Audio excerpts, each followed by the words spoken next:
ఆయనకు వచ్చిన ఘనతలో, ఆయనకు పెట్టిన భోజనంలో, ఆయనకు చాలు కాబట్టి ఆయన భూమి జరిగితే అంటే ఏం ఆలోచించొచ్చింది పరిస్థితుల్లోకి, అది గుర్తించింది యేసుక్రీస్తు. యేసుక్రీస్తు అది గుర్తించిన ఆయన తక్కువడా, దేవానికి దేవుడు ఆయన. ఇప్పుడు మనం నేను పరిచయంలోకి వస్తా అని ఆయన ఏమంటాడు తెలుసా? రానడు బోధకుడు. కవితలో చెప్తాడు ఆయన. చెప్పండి ఏంటో కవిత్వము? నగలకు బొయ్యలున్నాయి, ఆకాశ పక్షులకు చెట్లున్నాయి, మనుష్య కుమారునికి స్థలం లేదు, ఎక్కడ పడుకోవాలో తెలియదు. ఏజెన్సీ ప్రాంతాల్లో పరిచయం వెళ్తాం, నేల మీద పడుకోమంటారు, పడుకుంటాం. హల్లెలూయా. గడ్డి మీద పడుకోమంటారు, పడుకుంటాం. ఒకరోజు ఏమైందంటే తెక్కరి ఒరిస్సా బార్డర్ దగ్గర పరిచయకి వెళ్ళిన నేను. చిన్నప్పటి నుంచి మా అమ్మ సన్నబియ్యం అలవాటు చేసింది. ఏం అలవాటు చేసింది? అక్కడ పోతే ఇంత దొడ్డు బియ్యం పెట్టారు, చిన్నలేగా తిన్నా. సరే అయిపోయింది, నీళ్ళు ఇచ్చిరు, టీ ఇచ్చిరు, తాగిన తర్వాత వారందరూ పాస్టర్ గారు ఇక్కడ పక్కనే మా గుడి అంతా ఎట్లుందో, ఒక 10 కుటుంబాలు ఉన్నాయి అడవి లోపల, మా గుడి ఎట్లుందో చూపిస్తామని అంటే నేను సంతోషంగా వెళ్ళిన వాళ్ళ దగ్గర. ఒక పెద్ద గుట్టు, ఆ గుట్టలో నీళ్లు బ్లూ కలర్ లో ఉన్నాయి. ఆ తల్లి గారు చీర ఉంది చూడండి, ఆ రంగులు ఉన్నాయి. నీళ్ళు ఎట్లున్నాయి? నీలం రంగులు ఉన్నాయి. ఇలా ఉంటే ఆ నీళ్ళు అట్లా నీలం రంగులు ఉన్నాయి. ఏంటంటే ఇది అంటే నేనేదో డ్రైనేజ్ నీళ్ళు అనుకున్నా. ఏంటంటే ఇది అంటే మీరు తాగే నీళ్ళు అంటే అన్న. ఇలా నాకు టీ ఇచ్చింది దేంతో చేసింది అన్న. ఇదే పాస్ట్ కదా. ఇప్పుడు హైదరాబాద్కి వచ్చిన వెంటనే ఎక్కడ పరిగెడితే తెలుసా? నేను ప్రార్థన గదిలో పరిగెడతా. ఫస్ట్ డాక్టర్ తోడు కాదు కొట్లాడేది, కొట్లాడాల్సిన ఆయన ఇంకొక ఆయన ఉంటాడు. యాకో ఎక్కడ పరిగెత్తిండు, అక్కడ పరిగెడతా. ఫస్ట్ పరిగెత్తి ప్రభా నో, ఇంకొకసారి వెళ్ళేదేలే. ఆయన చూస్తున్నాడు, వింటున్నాడు. ప్రభా ఇంకోసారి అట్లాంటి పరిచర్య పంపేము, దొడ్డు బియ్యం పెట్టున్నా. ప్రభా పరిచర్య పంపేము, కానుక వెళ్ళేవాడు. ప్రభా వాక్యం చేపించుకున్నాడు, డబ్బులు సరిగ్గా వద్దు నాకు ఆ పరిచయం. ప్రభా ఆ నీళ్లు నీలం రంగులు ఉన్నాయి, ఇంకొకసారి అక్కడికి పోనే పోను. ఒక 2 రోజులు అయిన తర్వాత మళ్ళీ అదే పాస్టర్ గారు ఫోన్ చేస్తున్నారు. ఆ పాస్టర్ గారు, బ్రదర్ ఇక్కడే పరిచయం నుంచి మళ్ళీ వస్తారా? మళ్ళీ ఇక్కడ పరిగెత్తినా నేను ఏ ప్రార్థన చేసినా ప్రభా మళ్ళీ ఆడ ఫోన్ చేస్తే నీకు ఎత్తినా మళ్ళీ వీక్నెస్ మనకి. ఇప్పుడు ప్రభుతో పెరుగులాడుతున్నా, ప్రభు అక్కడికి పోవద్దని చెప్పినా, నీకు ఆయనతో ఫోన్ చేయొద్దని చెప్పినా మళ్ళీ ఫోన్ చేస్తావు అంటే ఆయన పో ఏమంటాడు?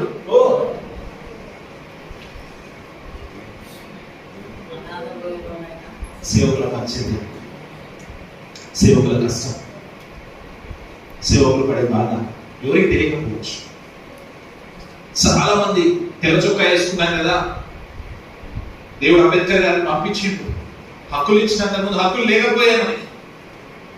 మన పూర్వీకులు గోచి వేసుకొని తిరుగుంటే, బట్ట లేకపోయి ఉంటే, స్త్రీలు జాకెట్లు కూడా వేసుకోలేకపోయి ఉండే.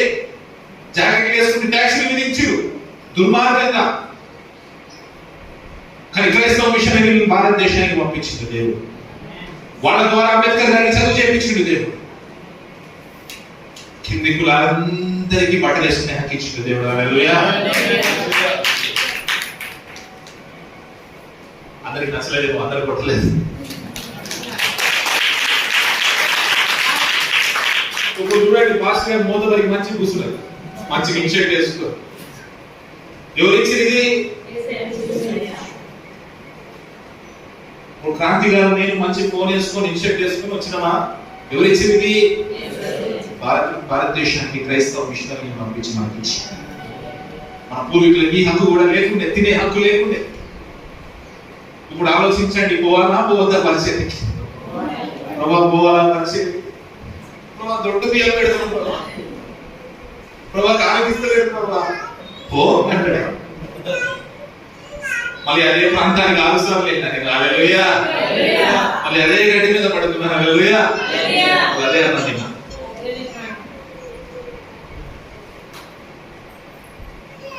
నక్కలకు బొరియలు కలవు, ఆకాశ పక్షులకు చెట్లు కలవు, కానీ మనుష్య కుమారునికి ఎలా అయితే తలవాల్చుకునే స్థలం లేదో ఆయన సైనికులకు, ఆయన సేవకులకు కూడా అలా తలవాల్చుకునే స్థలం లేదేమో. క్రైస్తవులు ఉన్న 100 మంది సేవకుల్లో ఒక సేవకుడు ధనవంతుడుగా ఉంటే ఆ సేవకుడిని చూసి అబ్బా ఎంత గొప్ప అనుకుంటున్నారేమో. బ్రిటిష్ కానుకలు వస్తున్నాయి వీళ్ళకి అనుకుంటున్నారేమో. పోయిన వారం ఆయన రాదండి గోల్డ్ అనే ఫండ్స్ వస్తున్నాయంటే కదా. నేనన్నా వస్తే నువ్వు సగం తీసుకుని నాకు సగం మీ అన్నా. మనకు తెలుసు వస్తున్నాయా, ఎవరికైనా వస్తున్నాయా మాస్టర్ గారు? నీకు 3 కార్లు ఉన్నాయట కదా అన్నాడు. వస్తే బాగుంటాయా అన్నాడు.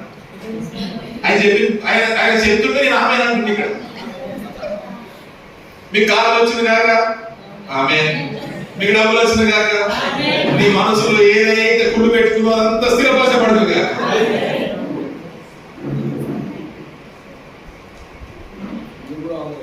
మనుష్య కుమారునికి తలవాల్చుకునే స్థలం లేదు. మనుష్య కుమారునికి తలవాల్చుకునే స్థలం. అదే చూడండి, ఇంకో వ్యక్తి కనిపిస్తాడు మనకు. అదే లూకాసు వార్తలో చూడండి 58వ వచనం అనుకుంటారు. చూడండి, ఆయన మరి ఒకరితో నా వెంట రమ్మని చెప్పాను. అతడు నేను వెళ్ళి మొదట నా తండ్రిని పాతి పెట్టి వచ్చుటకు సెలవిమ్మని మనవి చేశాను. చూడండి, ఒక వ్యక్తి స్వయంగా నేను వెంబడిస్తా అన్నాడు. ఆయన రమ్మనడా వద్దనడా? రమ్మనలేదు, పోతలేదు. ఇప్పుడు చూడండి, ఇంకొక వైపు తిరిగి ఆయనే రమ్మంటున్నాడు. ఈసారి నువ్వు రాయ్యా అడుగుతున్నాడు. అదే ప్రాంతంలో నేను ఉంటే ప్రభా వస్తానన్న వాడిని వద్దను, ఆ వ్యక్తి వైపు తిరుగుతావేది నువ్వు అని అడిగేటుండి. కానీ ఆ వ్యక్తిలో సిలువను మోసే సామర్థ్యాన్ని చూశాడు దేవుడు. హల్లెలూయా. మిమ్మల్ని పిలిచిన దేవుడు మీలో సిలువను మోసే సామర్థ్యాన్ని చూసి మాత్రమే పిలిచాడు. హల్లెలూయా. మనం ఇక్కడ ఉన్నాము అంటే మనం సిలువను మోస్తున్న వాళ్ళము మాత్రమే. ఇంకొక ఆయన పిలిచాడు, అయ్యా నువ్వు రా నా పరిచయంలోకి, దాంట్లో మనం వెంబడించు అన్నాడు. ఆయన ఏమన్నాడు చూడండి, ప్రభువా మా తండ్రిని పాతి పెట్టి వచ్చిన తర్వాత వస్తాను. ఎప్పుడు వస్తానంట? ఆ తండ్రి బతుకున్నాడా చనిపోయిందా? బతుకున్నాడా చనిపోయిందా? చనిపోతే ఆయన ఇక్కడ ఎందుకు ఉంటాడు? ఆ తండ్రి మీద ఏడుస్తుంటాడు కదా. ఏమంటున్నాడంట, అయ్యా మా తండ్రి జబ్బు పడ్డాడు, మంచం మీద ఉన్నాడు, ఒక 10 సంవత్సరాలు ఆయనకి సేవంతా చేసి ఆయన చనిపోయిన తర్వాత, ఆయన బాధ పెట్టిన తర్వాత అప్పుడు వస్తా నీ పరిచయం. ప్రభు నన్ను పరిచయం ఇప్పించిన, అయ్యా ఇంకొక 3 సంవత్సరాలు టైం ఇయ్యి, ఆటికి పనులు తీరిపోతాయి, అప్పుడు వస్తా నీ పరిచయం. ప్రభు నాకు ఇంకా పెళ్లి కాలే, అయ్యారు నాకు ఇంకా పెళ్లి కాలే, పెళ్లి చేసుకున్నాక వస్తారు పరిచయం. ప్రేమగా అయ్యాన్ని పెళ్లి దేవునికి స్తోత్రం, ముగ్గురు పిల్లలు దేవునికి స్తోత్రం. చూడండి, వాయిదా వేస్తున్నాడు. నా తండ్రిని బాధ పెట్టిన తర్వాత వస్తాను. ఆయన ఏమంటున్నాడంటే తన్ను తాను తృణీకరించుకొని, ఉపేక్షించుకొని, అన్ని విడిచిపెట్టి, నీ తండ్రి మంచం మీద ఉన్నా పర్వాలే, నీకు పెళ్లి కాకపోయినా పర్వాలే పో, వాళ్ళు తొట్టు బియ్యం పెట్టినా, నీళ్ళ రంగులో ఉన్నా, కానుక ఇచ్చినా, కానుక ఇవ్వకపోయినా అన్నిటికీ దేవునికి స్తోత్రం. హల్లెలూయా. ఉపేక్షించుకునే పరిస్థితి సైనికుడు ఉపేక్షించుకుంటాడు. సైనికుడు యుద్ధానికి వెళ్ళినప్పుడు ఇంటి దగ్గర అంతా విడిచిపెట్టి వెళ్తాడు. సైనికుడు యుద్ధానికి వెళ్ళినప్పుడు తిరిగి వస్తాడో రాడో తెలీదు. సైనికుడు యుద్ధానికి వెళ్ళినప్పుడు బ్రతుకుంటాడో చనిపోతాడో తెలీదు. అన్ని విడిచిపెట్టి పరిచయం, అన్ని ఉపేక్షించుకొని మనం పరిచయకు వెళ్ళేదేమో కాదు. ఈ పరిచయంలో శ్రమలు రావా అంటే శ్రమలు వస్తాయి. ముగిస్తాం 5 నిమిషం. శ్రమలు వస్తాయి, అనేక శ్రమలు వస్తాయి. ఎక్కడి నుంచి శ్రమలు వస్తాయి అంటే ఎక్కడి నుంచైనా రావచ్చు. సాతాను ఎవరినైనా రేపవచ్చు. ఇర్మియా మాస్టర్ గారు ఎంతమందికి తెలుసు మీకు తెలియదు. హైదరాబాద్ లో పరిచయం చేస్తారు. ఆయన సంఘంలో 3000 మంది సంఘం. ఎంత సంఘము? ఇంతలోపు ఒకడికి మరి ఏం సాతాను ప్రేరేపించిందో తెలియదు. వాడు లేచిందట. లేచి పాస్టర్ గారు 2 మనం 3 అన్నాడు. ఏమంట? పాస్టర్ గారు 2 ఈ సంఘంలో మనమే ఎక్కువ అన్నాడు. ఏమన్నాడు? ఫాస్ట్ గారి కులం 2వ కులం, మనది 3వ కులం. 1000 మంది పట్టుకోబెట్టండి వేరే సంఘం. శ్రమ ఎక్కడి నుంచి వచ్చింది? సమస్య ఎక్కడ వచ్చింది? కష్టం ఎక్కడ వచ్చింది? నష్టం ఎక్కడ వచ్చింది? మనకు శ్రమలు సంఘంలోనే రావచ్చు. సేవకుడు తనకు తాను ప్రార్థన చేసుకోలేకపోవచ్చు, కానీ సంఘానికి మాత్రం ఖచ్చితంగా ప్రార్థన చేస్తున్నారు. హల్లెలూయా. సంఘానికి ప్రార్థన చేసేవాడు. మీకు చెప్పాను, నేను ఎప్పుడు నా కోసం అయితే పోలీస్ స్టేషన్కి వెళ్ళలేదు, కానీ మా విశ్వాసుల కోసం వెళ్ళినాను. హల్లెలూయా. మా విశ్వాసుల కోసం రాత్రంతా ప్రార్థన చేసిన సందర్భాలు ఎన్నో. వాళ్ళు చక్కగా మనము సైనికుడు వలె ప్రార్థన చేస్తూ యుద్ధం చేసిన సందర్భాలు ఎన్నో. భార్యాభర్తల సమస్యలు ఎన్ని తీర్చుంటారు కదా మీరు, తల్లు, త్రిమూర్తులు, ధనికులు, తండ్రులు ఎన్ని సమస్యలు తీర్చుంటారు మీరు. భార్యాభర్తల సమస్య ఏ కోర్టు తీర్చలేని సమస్య సేవకుడు తీరుస్తాడు. హల్లెలూయా. ఏ కోర్టు కలపలేని జంటలు మనం కలుపుకుంటాం. హల్లెలూయా. చూడండి, పరిచయం మొదట్లో నేను చెప్పిన ఫస్ట్ ప్రసంగం ఏంటో తెలుసా గారు? పెళ్లి ప్రసంగం. ఛత్తీస్గఢ్లోకి మీరు ఆ ఫస్ట్ ప్రసంగం, పెళ్లి ప్రసంగం, వాళ్ళకి ఏమర్థమైందో లేదు, ఓ చప్పట్లు కొడుతున్నారు. తెలుగు రాదు వాళ్ళకి, నాకు వాళ్ళ భాష.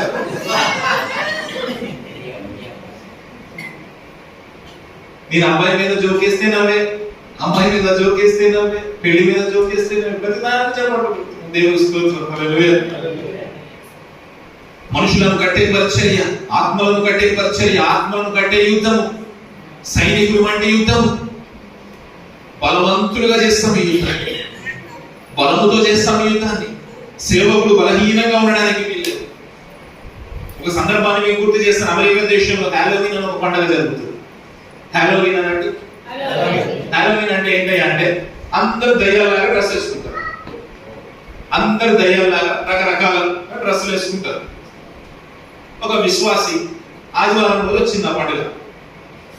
ఈ విశ్వాసి మర్చిపోయాడు ఆదివారం సంఘం ఉందన్న సంగతి, ఆరాధనకి వెళ్ళాలన్న సంగతి మర్చిపోయాడు. సాధారణ లాగా డ్రెస్ వేసుకున్నాడు. ఎట్లా?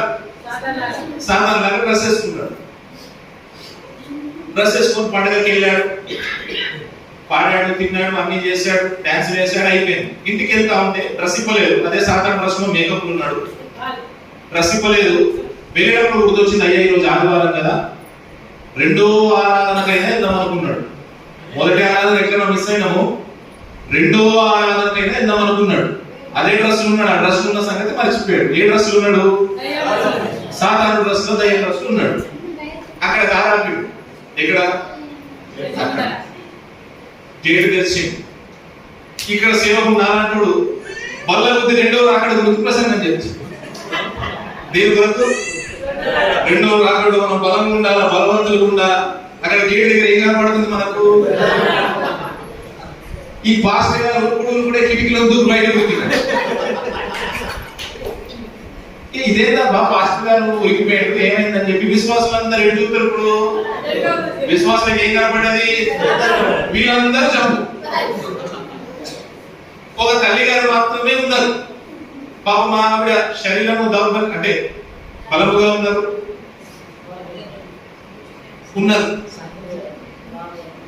సాతాను అబాలను చూసి ఇంతమంది పారిపోయారు కదా, ఒక్క తల్లి అయితే ఉంది, ఈమె విశ్వాసం ఎంత గొప్పదో అంతే కలిపి వచ్చిందంట. బలా నమ్మకమైన మంచి దాసుడా, మంచి దాసుడా అంటున్నాడు.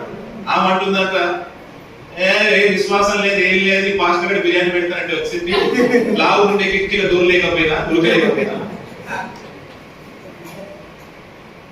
ఇప్పుడు ఈ దేవుడు ఏమని చెప్పిండు? ఎట్లా పరిచయం చేయమన్నాడు? బలముతో పరిచయం. కానీ ఫస్ట్ ఎవరు పారిపోయారంట? నేనే. ఎవరు పారిపోయారు? ఫస్ట్ మనమే పారిపోతాం. కష్టం వస్తే మనమే నలిగిపోతున్నాం ఎక్కువ, నష్టం వస్తే మనమే నలిగిపోతాం. యోబు వంటి శ్రమ కప్పచెప్పినప్పుడు మనమే యోబు కంటే ఎక్కువ కన్నీరు కారుస్తాం, ఎక్కువ బాధపడిపోతాం. యోబుకి ఆయన ఇచ్చిన వాగ్దానము సాతానుతో దేవుడు ఏమన్నాడో తెలుసా? ఆయనకి ఇచ్చిన ఆయన అంతటిని నీకు వశం చేస్తానని, ఆయన ప్రాణాన్ని మాత్రం ముట్టకని చెప్పి, ఆయన ఆస్తి ఆస్తిని అప్పచెప్తా. ఆయన భార్య పిల్లలు కూడా ఏమైనా చేయి, ఏదైనా చేయి, కానీ ఆయన ప్రాణాన్ని మాత్రం ఉండకు, ఆయనను మాత్రం ఉండకు. ఎందుకంటే అతను నా సేవకుడు, అతను నా సైనికుడు, అతను నా యుద్ధం చేయాలి. తల్లి తండ్రి, అమ్మా మీతో మాట్లాడుతూ ఉన్నాడు దేవుడు ఈరోజు. సేవకుడు చెప్పినప్పుడు చాలా బాధపడ్డాను. ప్రభా, భర్త చనిపోతే భార్య పరిస్థితి ఎంత ఇబ్బందిగా ఉంటుందో పరిచర్యలు, ఎంత ఇబ్బందిగా ఉంటుందో పరిచర్యలు. ఎంతమంది రాళ్ళు వేయడానికి సిద్ధంగా ఉంటుంటారు మన మీద. ఎంతమంది ఆ తల్లులను పట్టుకొని వ్యభిచారంలోని తీర్పు తీర్చుంటారు. ఎంతమంది తప్పుడు సాక్ష్యాలు పలుకుంటారు. ఎప్పుడు చూసినా మన గురించి అబద్ధ సాక్ష్యాలు పలుకుంటారు. సేవకుల గురించి అన్ని భరించుకున్నాం, కష్టంతో ఓర్చుకున్నాం, నష్టంతో ఓర్చుకున్నాం. అలా అనిన వాళ్ళ కోసం కూడా ప్రార్థన చేశాం. హల్లెలూయా. సేవకుడు మాత్రమే చేయగలడు, సేవకుడు మాత్రమే అట్లా ప్రార్థన చేయగలడు. మనల్ని బాధ పెట్టిన విశ్వాసి కోసం కూడా ప్రార్థన చేస్తున్నాం. ఒకరోజు ఆదివారం రోజు మా బామ్మది వాళ్ళ బాబుది బర్త్డే, ఫస్ట్ బర్త్డే. ఆదివారం వచ్చింది, ఆదివారం చేద్దాం చక్కగా సంతోషంగా వాక్యం ప్రిపేర్ అవుతున్నా. ఫస్ట్ బర్త్డే బాబుది. చాలా సంతోషంగా ఉన్నాం, సగం అంతా సంతోషంగా ఉన్నాం. విషయాలు మేము అందరం చాలా సంతోషంగా ఉన్నాం. ఎంత సంతోషం అంటే ఆ బర్త్డే మా బర్త్డేనా అంతగా సంతోషం. వాక్యం ప్రిపేర్ అవుతాం. ఆదివారం రోజు వాక్యము, శనివారం రోజు ఒక ఫోన్ వచ్చింది సంఘంలో ఒక చెల్లి. ఇందాక మీకు చెప్పారు, అలా బాధ కడుపు నొప్పి వస్తుంది, హాస్పిటల్కి వెళ్ళాలి. ఏమైందమ్మా అని చెప్పి హాస్పిటల్ తీసుకెళ్తే వాళ్ళు అన్నారు, డాక్టర్ గారు అన్నారు, క్యాన్సర్ లాగా అనిపిస్తుంది, కీమోథెరపీ చేయాలి. చిన్న పిల్ల, పెళ్లి కూడా కానీ 20 సంవత్సరాల పిల్ల. నేను నా భార్య బండి మీద వచ్చేటప్పుడు, ఇంటికి వచ్చేటప్పుడు ఏడుస్తా ఉన్నా, దుఃఖిస్తా ఉన్నా. చిన్న పిల్ల.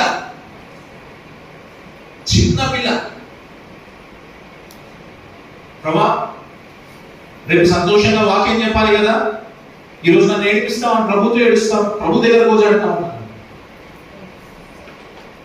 సేవకుల బ్రతుకులు అట్లాంటివి. సేవకుల కోసం ఒక మాట రాస్తాను, నా అనుభవం నుంచి రాసిన మాట.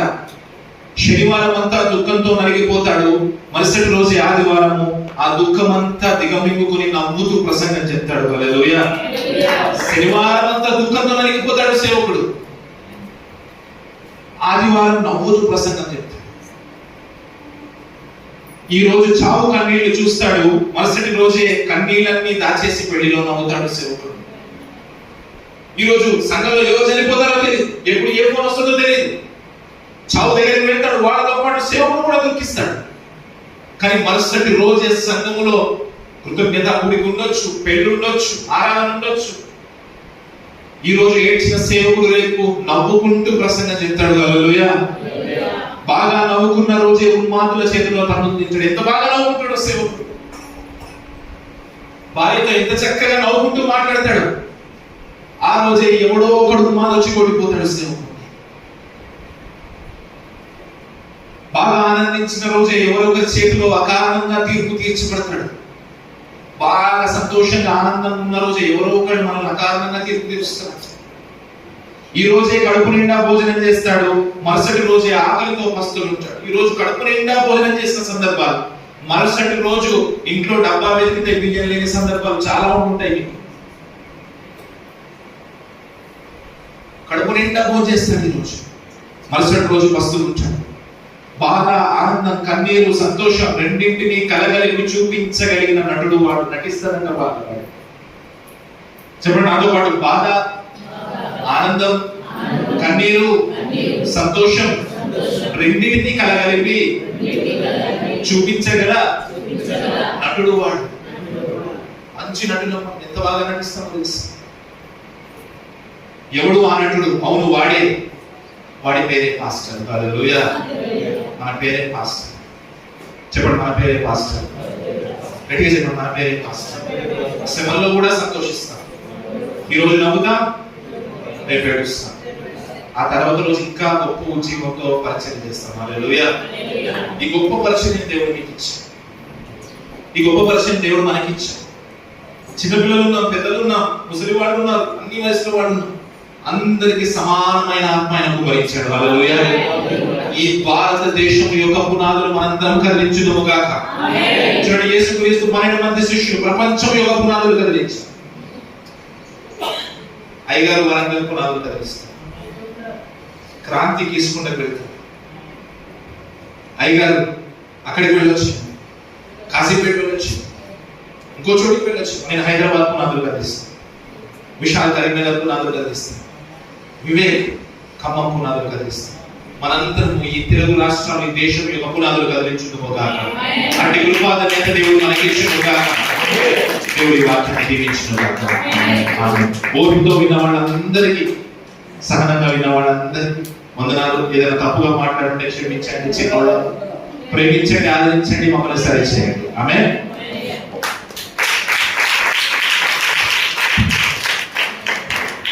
Thank you.